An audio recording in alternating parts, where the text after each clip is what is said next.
Good morning. Today is Monday, July 26th, 2021, and this is your 5 minutes of Monday morning inspiration. My name is Brandon, and I'm a pastor who has a passion to produce top producers because I believe that God has called you to a life of success and significance, a life filled with meaning that makes a difference. So these videos have been purpose-built just for you.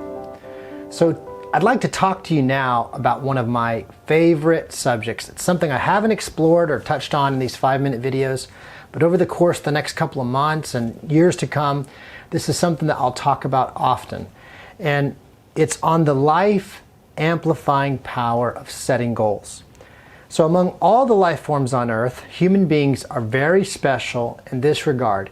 We can use our imagination to create future scenarios that we can actually work and align with in our thinking and our thoughts into our actions and behaviors and cause this imagined thing we've held in our mind to become a reality in the real world. In a very practical sense, you've probably experienced this before if you've ever decided that you wanted to lose 10 or 20 pounds and selected a diet with a goal in mind and time frame. If you lost that weight, you've experienced what goal setting can do. Same is true if you decided you want to build a little muscle. You want to put 5 or 10 pounds of muscle on. You can change your behavior and hold an idea in your consciousness and continually align with that idea by changing your behaviors and see that thing come to pass. Absolutely fascinating little story in the Bible can be found in Mark chapter 10, verse 13. It says that one day some parents brought their children to Jesus so he could touch them and bless them. But the disciples scolded the parents for bothering him. It says when Jesus saw what was happening, he was angry with his disciples and he said to them, "Let the children come to me. Don't stop them. For the kingdom of God belongs to those who are like these children. I tell you the truth. Anyone who doesn't receive the kingdom of God like a child will never enter it." Then he does something I think is fascinating. In verse 16, it says, "Then he took the children in his arms and he placed his hands on their heads and he blessed them." Now, this is very, very important. There's something that separates children from adults, and I believe one of the key characteristics is their capacity to use their imagination, to create, to play games, to overcome boredom in the summertime. When children use their imagination, they tend to be very happy and very healthy. Well, as we age, we tend to lose this capacity or ability to use our imagination in a productive way. We tend to turn it more toward a darkened, broken, sinful way, in that we tend to think about the past in a very negative way. We think about painful past things that have happened.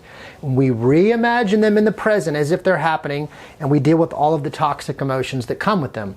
Or we think about the future not from a constructive, creative, imaginative way. We think of it from a fearful standpoint of, oh my goodness, what could happen?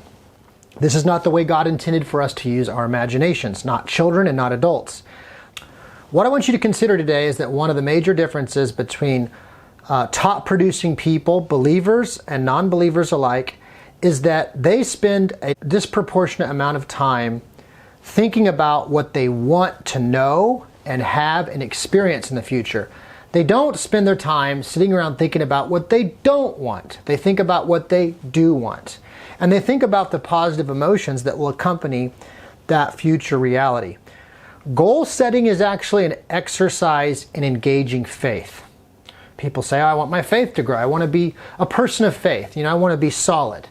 But they fail to understand some of the basic things that you can do every day to cause your faith to grow. And again, going back to the analogy of children, when children heard about God's kingdom and his love for them, the children think, that sounds great.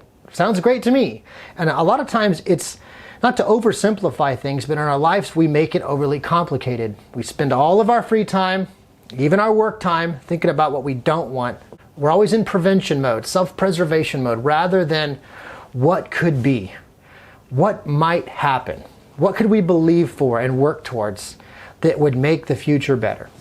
I want to thank you for joining me today for this 5 minutes of Monday morning inspiration. If you found value in this video, please share it with a friend, family member, or a coworker, and know that God cares about you, and so do I, and I hope that you have an awesome Monday.